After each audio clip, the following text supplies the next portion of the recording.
লিখলেন। আর for relative, আপনার রিলেটিভদের কি দরকার নেই? আপনি বলছেন দাদা আমার না 100 জনের লিস্ট আর বড় করতে পারছি না, আপনার রিলেটিভদের কি দরকার নেই? আচ্ছা, এরপরে যেটা আসছে সেটা হলো আই ফর ইনস্টিটিউশনাল ফ্রেন্ডস, মানে যাদের সাথে আপনি পড়াশোনা করেছিলেন বা কলেজে পড়তে পড়তে যাদের সাথে আপনার পরিচয়, তাদের নাম কিন্তু আপনি এখানে লিখতে পারেন। আপনি তাদের নামটা লিখতেই ভুলে গেছেন, আপনি বলছেন দাদা লিস্ট না বড় হচ্ছে না। বড় হবে না কেন? আপনি তাদের নামটা লিখেই নি, আপনি খালি ফ্রেন্ড সার্কেলের নামটা সেখানে লিখে রেখেছেন, তাহলে কী করে সেই জায়গাটা বড় হবে? আচ্ছা, ই ফর আসছে এমপ্লয়ি, আপনার আশেপাশে কি কোনো এমপ্লয়ি নেই যারা কাজবাজ করছে? আচ্ছা, তাদের কি একটা ভালো লেভেলের ইনকাম কি কখনো দরকার নেই?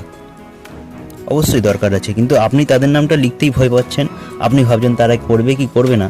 তবে লিস্ট বিল্ডিং করার আগে একটা জিনিস আপনাকে কিন্তু করতে হবে, সেটা হলো কাউকে কিন্তু প্রি জাজ করলে চলবে না।